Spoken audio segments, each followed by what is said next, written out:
Allez les amis, on est parti pour voir les suites arithmético-géométriques avec un paramètre qui sont probablement les exercices préférés en contrôle des profs de terminale. On s'y met.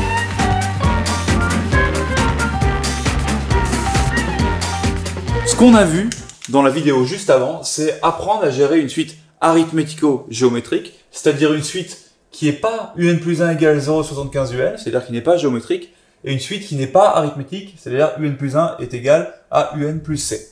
Vous voyez qu'on a les deux éléments là, fois 0,75 et plus c, qui pourraient nous faire penser d'un côté à une suite géométrique, de l'autre côté à une suite arithmétique. Or, ces suites-là, elles ne sont ni l'une ni l'autre, elles sont arithmético-géométriques. Difficulté supplémentaire, c'est pas 0,75 un plus 3, c'est 0,75 un plus c avec c qui appartient à R. Donc, on vous a même pas donné la valeur de la constante, et pourtant, vous allez voir que ça fonctionne exactement pareil. Première étape, on ouvre sur une nouvelle suite Vn qui vaut un plus ou moins quelque chose. On montre qu'elle est géométrique et on va exprimer Vn en fonction de n. Et ensuite, une petite question qui va vous permettre de trouver la valeur de C. On s'y met. Alors, pour montrer qu'une suite est géométrique, je vous renvoie au programme de première. On part de Vn plus 1 égale, on travaille, et à la fin, on a quelque chose fois Vn. Donc, je prends mon énoncé. Vn plus 1, finalement, des formules, j'en ai que 1, 2 et 3. Donc, forcément, je vais me servir d'une, deux ou de 3 de ces formules. Donc, je commence. Je veux Vn plus 1. Laquelle de ces formules est la plus à même de me donner Vn plus 1 ? Probablement celle-là. C'est la seule où on a du Vn. Donc, si Vn égale un moins 4c, Vn plus 1 vaut un plus 1 moins 4c. un plus 1 moins 4c.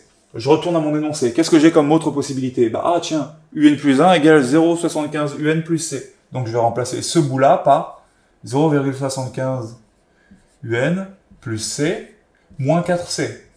Ah, formidable. 0,75 un plus c moins 4c, ça me fait moins 3c. Vous voyez comme c'est pratique de se souligner les formules qu'on a dans les énoncés. En maths, c'est vraiment essentiel, quoi.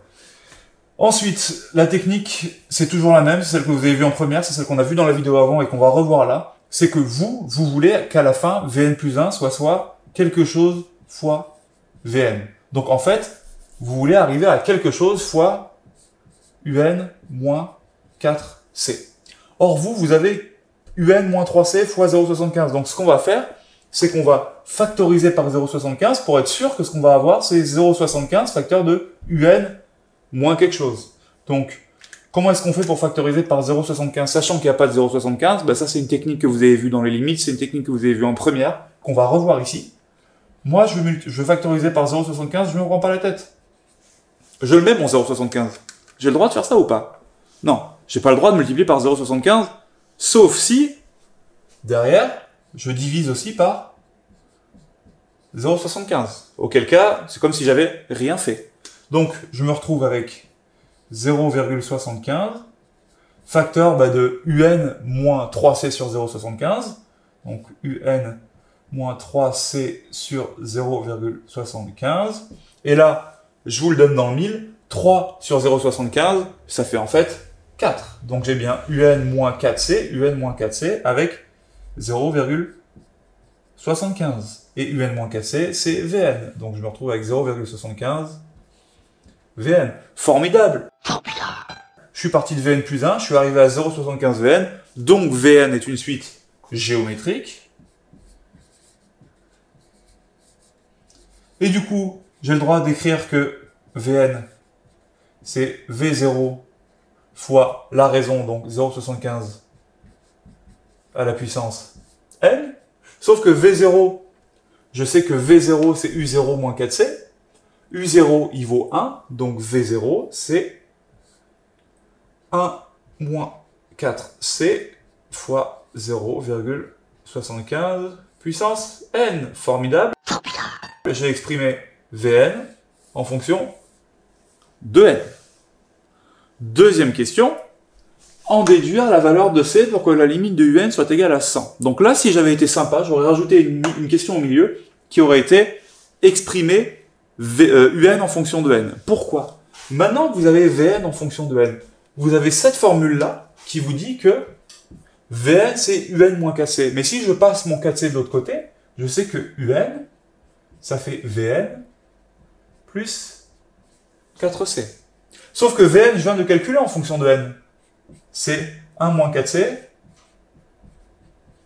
fois 0,75 à la puissance n. Donc, plus 4c. Et j'ai bien Un en fonction de n. Et maintenant, si je fais un petit calcul de limite, la limite de Un quand n tend vers l'infini, c'est la limite de ça quand n tend vers plus l'infini. Or, ce truc-là, 1 moins 4c, ça reste 1 moins 4c. Ça, 0,75 puissance n, on est sur une limite de la forme q puissance n, avec q qui est compris entre moins 1 et 1. Donc, ça tend vers 0, et ça bouge pas, ça fait 4c. Donc, je me retrouve avec 1 moins 4c fois 0, donc 0 plus 4c, 4c.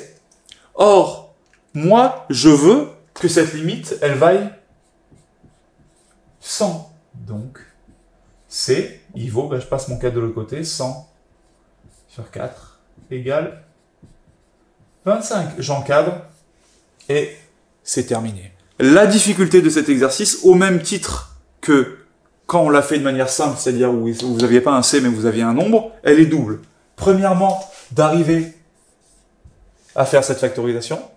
Et deuxièmement, d'arriver à exprimer Un en fonction de Vn et du coup réutiliser ce qu'on a trouvé de Vn en fonction de n pour le remplacer pour avoir Un en fonction de n. Une fois que vous avez fait ça, l'exercice est plié. Ça tombe au contrôle. Je vais pas vous mentir, ça tombe au contrôle. Donc, on vous a mis des exercices en dessous avec différentes variations autour du même principe.